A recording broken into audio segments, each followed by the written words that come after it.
Wealth is a choice. Poverty is a choice. Money is a choice, and everything is a choice.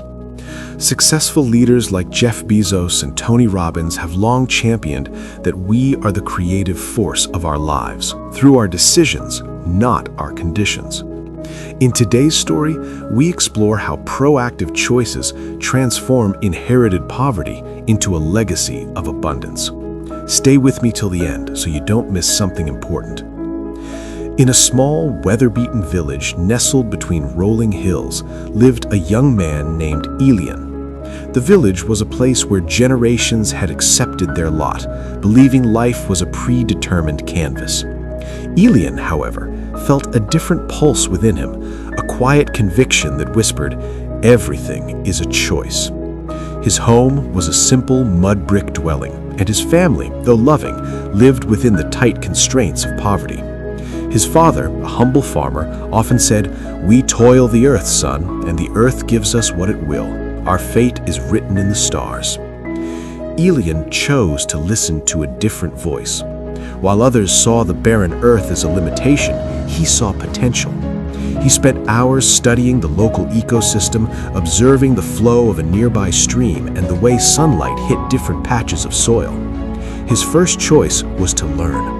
He walked for miles to a neighboring town, borrowing tethered books on irrigation and crop rotation.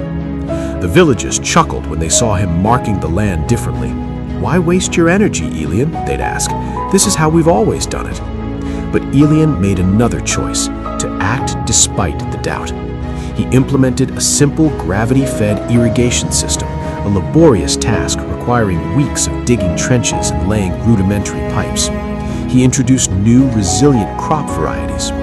The first harvest was a revelation. His yield doubled, then tripled that of his neighbors. This success led to a pivotal choice, to share his knowledge or hoard it. Elian chose generosity. He taught the other farmers his methods, and soon the village prospered. Word of their thriving community reached the ears of a wealthy merchant from the city, a man named Silas, who lived in a grand estate surrounded by marble and silk.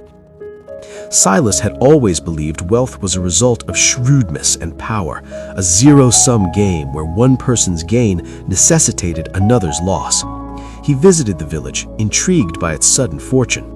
He met Elian, now a respected young leader, and asked, "How did you transform this place? Was it luck, a fortunate turn of events?"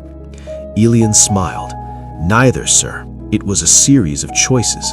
The choice to learn, to work, and to share." Silas scoffed.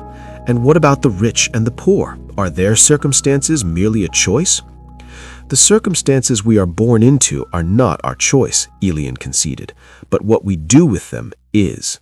A person born in wealth chooses how they wield that advantage. A person born in poverty chooses how they strive against it.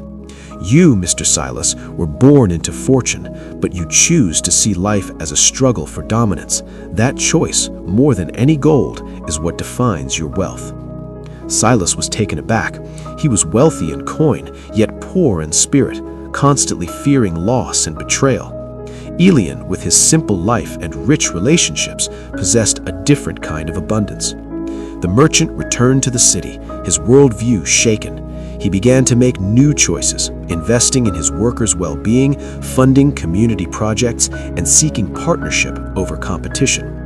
Years later, Elian, though never becoming a man of vast monetary fortune, was the most respected man in the region. He had chosen a life of contribution and fulfillment.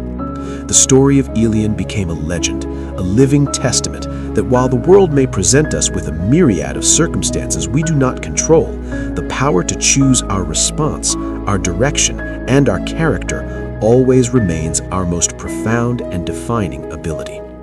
Your life is not a product of your circumstances, but the sum of your choices.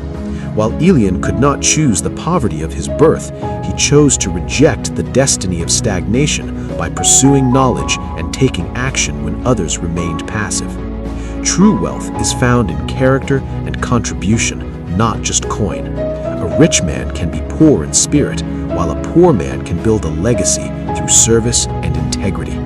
As Aristotle famously noted, it is choice, not chance, that determines your destiny. Stop waiting for the perfect moment or a change in your environment to begin your journey. Invest in your own growth. Read a book, learn a skill, or seek a mentor, even if you are starting from zero. Your next choice can change everything.